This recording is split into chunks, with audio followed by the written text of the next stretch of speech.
Segundo bloque de Ciudadanos se Revela, está con nosotros el periodista Damián Cunales. Hola Damián. Buenas noches, gracias por la invitación. No, por favor. Un gusto. Damián, ¿cómo ves?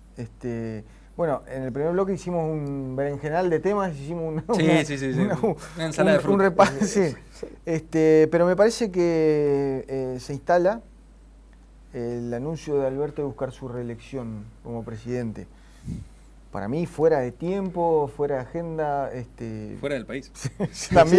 También, pero ¿cuál es tu opinión yo creo que se venía sugiriendo.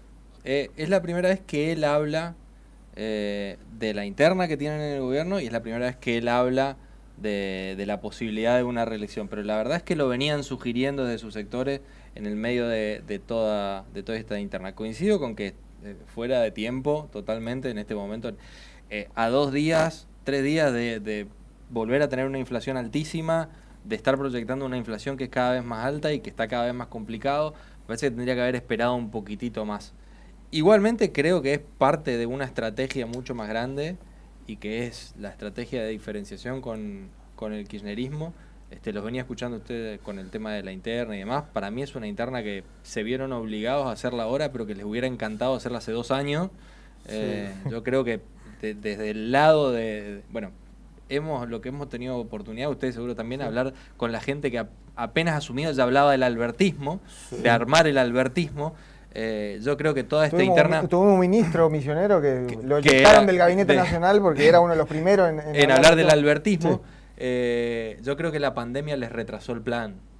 Es eso. Para sí, mí esto estaba en planes, digamos. Vos sabés que hablaba con gente de Buenos Aires y te decían que la postura de Cristina era rendición incondicional.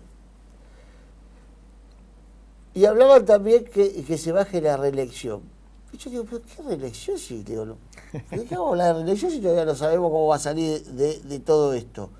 Y evidentemente ellos tenían ya la información, o al menos en el microclima, sabían que si bien él había dado a entender que a él le gustaría que haya unas pasos del 2023, que no sea el dedo de alguien en la interna del Frente de Todos, evidentemente el problema era la reelección. Lo que pasa es que la pelota ahí la deja picando también el propio kirchnerismo cuando desde el principio te sugerían que este era un gobierno de transición para volver al kirchnerismo, digamos. Sí. El dedo de Cristina lo puso en la presidencia, claro, que lo eligió por Twitter, ¿no? Exactamente, y que la idea era que él ordene un poco y como que la sociedad vuelva a amigarse con ese sector para después poder poner un kirchnerista puro de candidato. Si vos se lo venís diciendo desde que el tipo asume que él no va a poder ser reelecto porque él tiene que ordenar para que vos vengas después, y en algún momento te va a saltar y te va a decir, pará, la claro, me la tengo yo. Hay una película americana famosa de Harrison Ford que en una conversación dice, ¿qué piensa todo presidente en su primer mandato?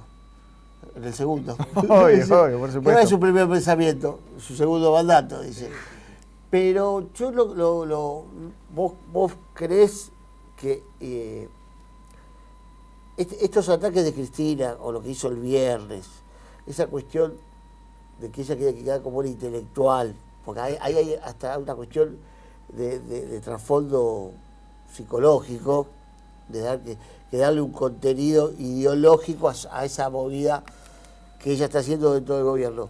¿Creés que Cristina se la vio venir, ya lo estaban calculando y lo querían desplazar o querían seguir que termine el mandato?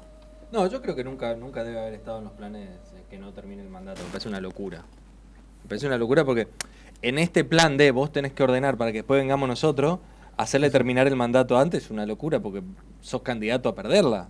La gente no te lo va a perdonar eso. Sí. La gente en general, digamos, tu núcleo duro por ahí te lo festeja y te aplaude, pero el otro 65, 70% te va a jugar en contra, se te va a partir el frente, es un desastre, no le conviene a nadie. Yo creo que la apuesta era a que llegue la casa en orden y andate, pero ¿no? Claro, el tema es que el orden que yo quiero. Eso, está bien. Que no es te lo llevo a la casa, digamos, ¿no? Sí. Vivimos en pareja, digamos, yo vivo en pareja, yo quiero poner esta tela acá y yo quiero poner esta tela acá. ¿Y de quién es el orden entonces? Bueno, esto es lo mismo, o sea, yo creo que los dos quieren ordenarlo, lo que pasa es que cada uno a su modo. Y ahí está esta pelea que que termina, que ya ahora no es más una pelea por quién ordena. Ojo, esto Sí. yo lo planteo como que habrá empezado así. Ya Sí. hoy es quien tiene el poder, porque hoy lo que están disputando es eso, ¿no? ¿Quién manda? Sí. Todas las opciones que da Cristina de cambio de gabinete es toda gente Alberto. O sea, los de ella están haciendo todo bien Sí, sí, sí, sí, Sí, sí, sí. claro. y los otros están haciendo todo mal. Sí, sí. Me parece que ya es una cuestión de poder más que de orden. Sí, sí. Y en esta situación de interna permanente del Frente de Todos, donde en la vereda de enfrente, Juntos por el Cambio, también aparece con internas, con disputas de poder, pensando en el 2023, emerge una figura que está captando adhesiones, muchas para mi gusto, muchas, Demasiado. y rápido, más allá de que falta mucho para las elecciones presidenciales, creo que fue el primero lanzado, que es Javier Milei. ¿Qué opinión te merece el fenómeno Milei, que a muchos le retrotrae a la política de los 90, achicamiento del Estado, privatización, habla de eliminar el Banco Central, dolarizar la economía? Yo, a ver, ahí... Y genera atracción, y en los jóvenes, ¿no? Bueno, genera atracción en los jóvenes y genera atracción, te dirían los no tan jóvenes, en nuestra generación Sí, también, sí. de la gente que está defraudada de la política. Y esto es una realidad. Cuando vos vas a preguntar, te juntás con gente que va a votar a Milei y no con los pibes que dicen ser libertarios, digamos, sino que te juntás con gente, con profesionales, con gente que está fuera de la política totalmente, y te dice, no, yo lo voy a votar a Milei. ¿Por qué lo vas a votar? Y porque el otro ya me cagaron. O sea, uno me ¿Es cagó verdad? hace 4 años antes, el otro me está cagando ahora y me cagó antes. Entonces yo quiero que ahora, de última, perdón, no la palabra, Sí, de última quiero que me cague otro. Sí, sí, Uno sí. distinto. Y, claro, uno distinto, Sí. para ver qué pasa, digamos. O sea, yo ya sé lo que va a pasar con los otros dos. Bueno, probemos con este. Entonces, ese probemos con este, en Es realidad... un cheque en blanco también. Es un cheque en blanco, pero en realidad lo que te está demostrando es que no hay una línea ideológica hacia Milei. Eso le permite sumar Lo de que hay todos los sectores. Le permite sumar de todos los sectores, le permite sostenerse. Y no sé si lo escucharon esta semana. No es el mismo Milei de la semana pasada. ¿Está más moderado? Yo lo escuché el domingo, estuvo en TN con Sheikman. Que lee la Torá, dijo también.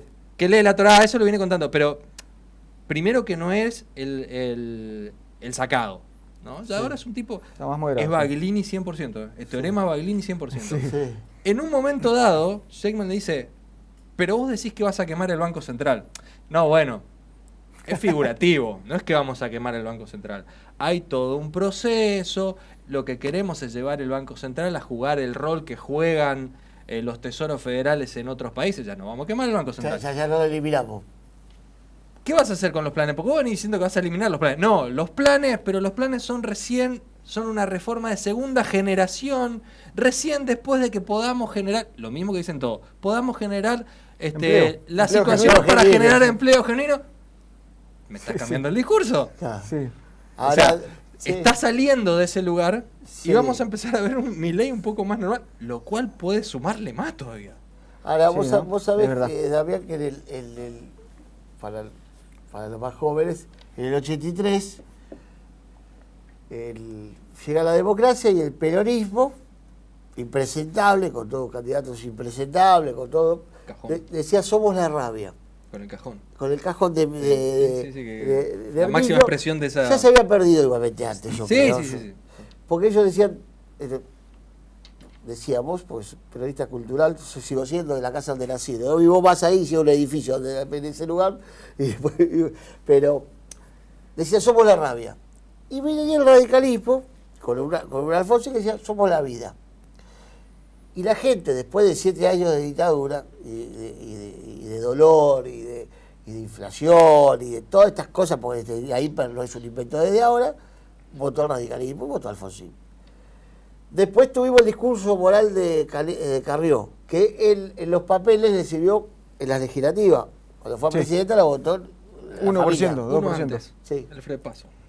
El frepaso, la esperanza de Day de la Rúa, la moral en la política, que se juntó Chacho Álvarez con De la Rúa.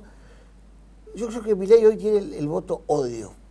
Es decir, el odio al sistema político que tiene la A gente. los que los cagaron. A los, A los que A los dos grandes frentes, sí, Claro. sí, es verdad. Sí. Genera eso, digamos. Es el problema de tener un bipartidismo, o bifrentismo, si querés llamarlo Sí, como sí, sea, sí, pero sí. son dos. Sí. Son dos que tampoco terminan de acomodarse, o sea, son dos que están siempre con los mismos ejes. Un partidismo, un bipartidismo que también es un bipartidismo hace un montón, pero que va cambiando las figuras, es el de Estados Unidos. Sí. Entonces, cuando una figura se derrumba, todo el partido lo hace derrumbar y lo tapa Sí. y lo deja al costado y que venga otro, digamos. Acá no, acá está todo sobre dos figuras tan fuertes que no los logran bajar. Entonces la gente sigue enojada con esos espacios, porque esos espacios no le renuevan nada. Entonces salen a buscar la cosa distinta, la cosa nueva en otro lado y te puede salir bien, o puede salir bien, pero te puede salir También hay Bolsonaro. digamos que hay una falta de grandeza también de los dos espacios, estamos hablando de Macri y de Cristina. Sí, obvio, obvio. Sí, Que sí. no da de un paso al costado, que Bueno. tiene una costumbre muy, muy especial del poder que en otros lugares no está. Cuando ya, Bueno, pero porque la política argentina es así verticalista y Sí, caudillista. sí, sí, O sea, sí, sí. Es muy caudillista la política argentina, en todos los niveles. sí. También estuviste cubriendo el 1 de mayo el discurso Distancia. del gobernador, sí, sí, como debe ser. Con distancia. Mi primera reflexión, y lo dije la semana pasada acá, es que da la sensación de que la pandemia se corrió ya del eje Sí. de la gestión pública, de las Sí, políticas sí, sí. públicas, y ahora desplegó un abanico de cuestiones para atender a muchos otros sectores que quedaron un poquito relegados cuando la pandemia y mantener la economía eran la prioridad. Ujú. ¿Vos cómo lo viste y qué analizaste? ¿Qué Yo, te llamó la atención? ¿Qué te sorprendió? nosotros lo Otro habíamos- dato, tuvo 18 páginas menos que el discurso del año pasado. Sí. Me tomé el trabajo de Sí, contarlo. sí. Nosotros lo habíamos charlado en el programa nuestro también, una semana antes, y decíamos, yo vos tenía... decís, Damián hace Metadata metadata los viernes a las 21 también en con, Somos Misión. eh, Con Antonio Villalba, con Antonio los dos ahí Villalba. desde la Antonio redacción del Villalba. territorio. Y decíamos, nos daba la sensación, por cómo viene desempeñándose el gobernador cada vez que habla y el resto del gobierno, que íbamos a tener el primer discurso de gestión. Porque todos los dos discursos Era anteriores fueron pandemia. discursos de pandemia. Lamentablemente le tocó Sí, esto. sí. Y el primero fue declarando la pandemia y el segundo fue en el medio de la pandemia. Y Sí, era hospitales y Sí, subsidio a sí, la sí, economía sí. y Sí, hospitales. era ver cómo sostenemos esto y cómo Sí, se nos sí, muere sí. poca gente, digamos. Entonces teníamos la sensación de que se venía el primer discurso de gestión. Fue un discurso muy político, fue un buen discurso. Me gustó más que varios anteriores de los que venía escuchando, porque le sentí más contenido político. O sea, hicimos esto por esto y vamos a hacer esto por esto. No es, hicimos ta, y vamos a hacer ta, y pasamos a otro tema, digamos. Todavía alguna explicación. fundamento. Uno puede estar de acuerdo o no de acuerdo en hacia dónde va a ir el curso, digamos. Pero me pareció un discurso mucho más político que los anteriores, digamos. Sí. ¿Y cómo ve la oposición vos acá en Misiones? Acomodándose. Yo creo que se está acomodando. La oposición en Misiones tiene dos inconvenientes. Hace buenas elecciones legislativas, sale de ahí y empieza a agarrarse de los pelos porque le fue tan bien que todos quieren ser los que ganen en la general. Entonces cuando llegan a la general llegan todos rajuñados, lastimados, Despeinados, salen mal en la foto, están todos peleados entre todos. Sí. Y no haces una buena elección así, porque esto también, digamos, para mí, desde mi punto de vista, y un análisis que lo hice varias veces con mucha gente de la oposición, el error que cometen es que primero buscan al candidato a gobernador y después van a ver quiénes van a ser los candidatos a intendente. Cuando Sí. en realidad, desde mi punto de vista, vos tenés que hacer la elección de abajo para arriba, buscar buenos candidatos a intendente y después Que fíjate son los que va a poner. traccionan porque están más cerca de la gente. Que son en los los que te van a pueblos. traccionar los votos, exactamente. Sí. No vas a llegar a gobernador sin ganar mucha intendencia, fija. Y si no tenés buenos candidatos a intendente, y eso los necesitas ir a buscar, convencer y demás. Y vos sabés Entonces, que ya desde el año pasado, conversando con algunos dirigentes de la Renovación, están tomándose el trabajo de salir a buscar, de meterse en los círculos de profesionales, en los clubes, en las actividades no políticas, la renovación ya acercar. sí. este, Hace mucho tiempo que ellos se dieron cuenta, lo que pasa es que no saben, no le están encontrando la vuelta a cómo hacerlo, que hay un montón de intendentes que ya están Sí, claro. y que no se quieren ir. No. Y que el gran riesgo es que ahora pierdan, porque y- ahora sí hay un montón de intendentes que están muy cerca de perder a manos de... El problema también es que no le encuentran un reemplazante, o sea, El reemplazante es que se encuentra, ¿no? lo- Uno que le es que garantice hay mucha gente el triunfo. que hay mucha gente que podría haber sido reemplazante y el desgaste y el no querer estar con ese intendente los llevó para otro lado. Los van, los ven, los hablan, le dicen sí, pero mirá que con este intendente, que esto, que el otro, no, vos quedate tranquilo que nosotros estamos trabajando, él va a ir a otro lado, el intendente vuelve a aparecer y este se te va para el otro lado. Sí. Hace no muchos años atrás, ¿cuánto ahora? 4 o 5 años atrás, inventaron lo de la jubilación para los intendentes. ¿Qué era Sí. eso? Sí, claro. Era buscarle claro. una salida y buscar ese recambio. El famoso refresh se hizo en niveles del Ejecutivo Provincial, se hizo en niveles legislativos, pero donde realmente se necesita el refresh es en los municipios y ese no está apareciendo. Y eso empieza, yo creo que vamos a estar, si la cosa sigue así como hasta ahora y no pasa nada extraño, vamos a estar ante una elección muy distinta a todas las anteriores, donde no van a ser ni 70 los municipios, digamos, que consiga el oficialismo.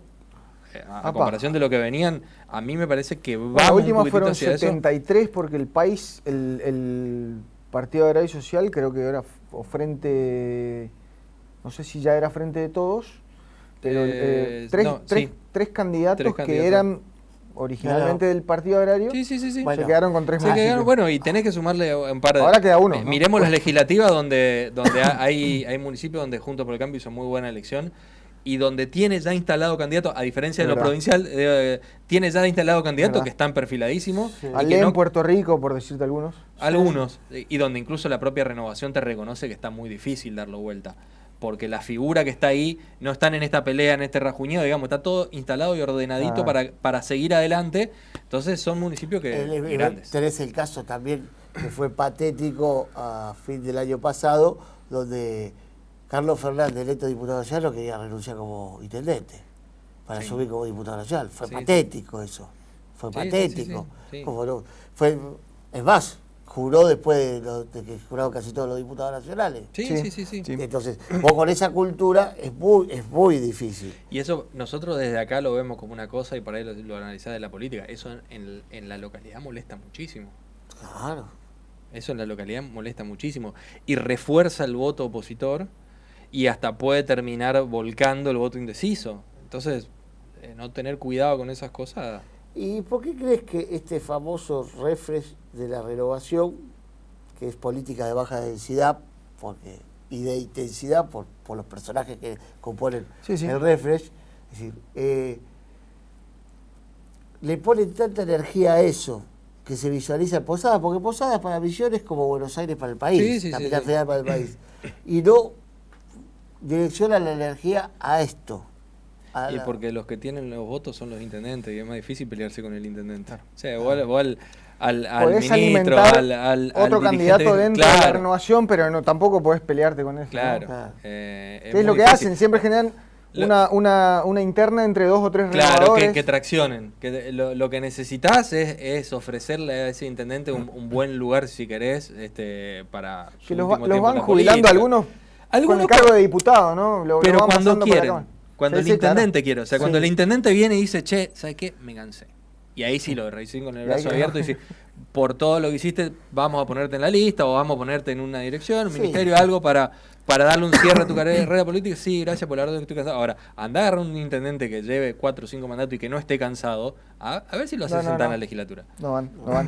Damián, leí un Twitter tuyo, creo que los tenés fijado, que hace referencia a que hay algún run de que se podría convocar a elecciones para el mes de marzo del año que viene para elegir justamente intendentes, gobernador, Sí, provinciales. diputados y concejales en Ujú. Misiones.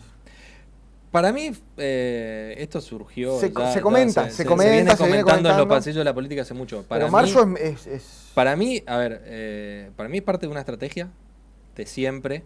Esto viene pasando desde todas las elecciones generales, desde la del 2011. Ya a finales del 2010 empezaron a tirar que en el 2011 se iba a votar en marzo para despegarse en ese momento de la situación del kirchnerismo, que después el kirchnerismo terminó arrasando y les vino bien ir todo junto. 54 sacó Cristina. Cuando llegaba al final del mandato de Cristina en el 2015, empezamos a hablar de que íbamos a votar entre enero y febrero. Capaz que marzo, porque se querían despegar de la derrota del kirchnerismo y no querían quedar pegados a Macri, no sé qué, votamos en junio. En el 2019 lo mismo, nos teníamos que despegar del desastre de Macri porque encima había parecido que había estado cerca el gobierno de Misiones de Macri, entonces había que despegarse, vamos a votar en marzo, votamos en junio, votamos el 2 de junio. Yo creo que es parte de una estrategia no creo que votemos en marzo, me parece que marzo para votar es un mes pésimo, porque es el mes en el que vos tenés todos los conflictos salariales. O sea, vos empezás a discutir salario con todos los sectores públicos entre enero y febrero y terminás de discutir entre marzo y abril, miremos los docentes. Sí. Vas a ir a votar en el medio de los conflictos, que encima en un año electoral está bien, los gobiernos suelen ser más blandos, pero del otro lado suelen ser más duros y pedir más. Piden más. Entonces la pelea termina siendo la misma. Marzo no es un mes para votar. Y necesitas generar eso como estrategia, porque hay que levantar el elefante electoral de un oficialismo que está desparramado en toda la provincia, que tiene la estructura que tiene. No es que vos podés venir el 30 de enero o el 3 de febrero y decir, muchachos, fecha de elecciones, junio, y todos se ponen a trabajar. Tenés que empezar hay ahora. que aceitar el Entonces, engranaje. la estrategia lo que viene siendo es, muchachos, miren que vamos a votar en marzo. Bueno, hay que empezar a afiliar gente, hay que empezar a ir a hablar a los municipios, vos te haces cargo de esto, vos te haces cargo de esto. Y armaste toda la estructura y llegás a noviembre haciendo ficha de afiliación, con los responsables de cada localidad, ya yendo a cada localidad, hablando con la gente, ya armando su estructurita de trabajo, y encima lo metés en la bolsa, porque la oposición cae siempre, todos los años en la misma, a que se empiecen a pelear y que para diciembre vos ya sepas por lo menos quiénes son los dos aspirantes y quiénes son los dos que se están peleando por ser candidato a gobernador. Sí. Esa es buena. La tenés ahí. Esa es muy buena. Aparte, vos tenés relegados heridos también por un montón de cosas que tenés que ponerlo, darle una caricia. Claro. A nosotros, cuando asumió Martín Arjón como diputado nacional, hablábamos acá, y la pregunta era, ¿se lo chupa el sistema o va a marcar la diferencia? Con Gripauca no pasaba eso porque una chica que una mañana se levantó, tropezó y se encontró con una diputación nacional. El destino Es el sistema. es el sistema. Así es la democracia. ¿Qué crees que a Martín Arjón, un político joven, radical, lo lleve a jugar con lo más conservador del radicalismo, defender quizás ciertas banderas que van en contra de la misma provincia? Pues empecemos ya desde el presupuesto, la votación del presupuesto, que puede tener su fundamento, hasta distintas declaraciones que uno le ve haciendo, después se esconde, después le agarra pánico y se esconde públicamente de trabajar, de jugar a un radicalismo de Buenos Aires, a diferencia de por ahí otros dirigentes del radicalismo que ya están pensando en la provincia de otra manera. Porque es coherente. Porque es Martín Arjón, digamos, o sea, la formación de él es esa. Él es parte de un sector del partido que cree en la orgánica, que cree en un montón de cosas del funcionamiento del partido a nivel nacional, y son diputados nacionales del bloque del radicalismo, digamos, o sea, y es esa la manera en la que se va a desempeñar. Yo no esperaba otra cosa, digamos. Yo conozco, digamos, su militancia desde hace mucho, sé su recorrido, sé cómo viene y es Martín Arjón, digamos. Me sorprendería sí que se hubiera levantado seguido y hubiera votado el presupuesto. Eso sí me hubiera sorprendido. O sea, que rompa con la decisión del bloque entero del radicalismo, que rompa con la orgánica, así como para el peronista, ese verticalismo del dirigente es importante, el verticalismo con la orgánica dentro de algunos sectores, como decía vos, por ahí más conservadores del radicalismo tradicional.